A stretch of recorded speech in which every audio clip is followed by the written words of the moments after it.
Bangladesh cricket বোর্ডের BCB পরিচালক M Nazmul Islam show cause নোটিশের জবাব না দিলে তাকে পদ থেকে অপসারণ করা হতে পারে। বিসিবির পরিচালক ইফতেখার রহমান মিঠু শুক্রবার সংবাদ সম্মেলনে জানান, নাজমুল ইসলামের সঙ্গে সারাদিন যোগাযোগের চেষ্টা করা হলেও কোনো সাড়া পাওয়া যায়নি।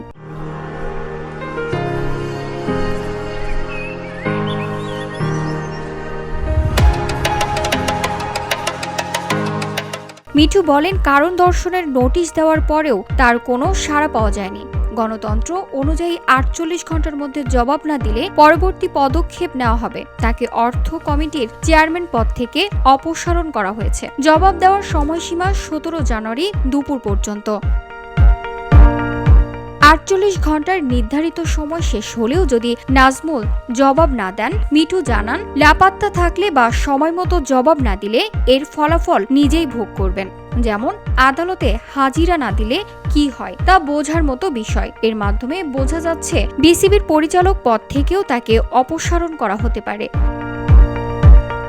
বিসিবি সূত্র জানায়, নাজমুল ইসলামের শোকজ মূলত আর্থিক কমিটির দায়িত্ব ও কৃতিত্ব সংক্রান্ত বিষয় নিয়ে। তিনি যদি নির্ধারিত সময়ে জবাব না দেন, ডিসিপ্লিনারি কমিটি বিষয়টি পর্যালোচনা করবে এবং তার পদ সংক্রান্ত সিদ্ধান্ত গ্রহণ করবে।